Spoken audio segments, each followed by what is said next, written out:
নেসারাবাদের উপজেলা নির্বাহী কর্মকর্তার লেখা কবিতার বই শিক্ষকদের কিনতে বাধ্য করা হয়েছে বলে অভিযোগ উঠেছে। সোমবার উপজেলা পরিষদ হলরুমে প্রধান শিক্ষকদের মাসিক সমন্বয় সভায় ইউনোর লেখা এই বই শিক্ষকদের কাছে বিক্রি করা হয়। শিক্ষকদের কাছে বিক্রি করা ইউনো মোহাম্মদ জাহিদুল ইসলাম শামীমের বইয়ের নাম পথহীন প্রান্তরে, যা একটি কবিতার বই। শিক্ষকেরা বলছেন, প্রাথমিক শিক্ষা কর্মকর্তা খন্দকার জসিম আহমেদের নির্দেশে মাসিক সমন্বয় সভা ও স্যানিটেশন বিষয়ক সভার ১৬৯ জন প্রধান শিক্ষকের হাতে ওই বই তুলে দেওয়া হয়। আর প্রতিটি বইয়ের মূল্য হিসেবে নেওয়া হয় নগদ ১৫০ টাকা। শিক্ষকদের কাছে মোট ২৫,৩৫০ টাকার বই বিক্রি করা হয় বলে জানা যায়। একাধিক শিক্ষক এই বিষয়ে ক্যামেরার সামনে কথা বলতে না চাইলেও অভিযোগ করে বলেন, সমন্বয় সভায় বইটি নিতে হয়েছে।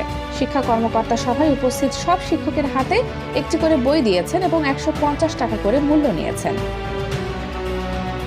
এই বিষয়ে নেসারাবাদ উপজেলার প্রাথমিক শিক্ষা কর্মকর্তা খন্দকার জসিম আহমদ জানিয়েছেন, ইউনোর নির্দেশনাতেই তিনি বই বিক্রি করেছেন। আর ইউনো মোহাম্মদ জাহিদুল ইসলাম শামীম বই বিক্রির বিষয়ে কিছু জানেন না বলে জানান।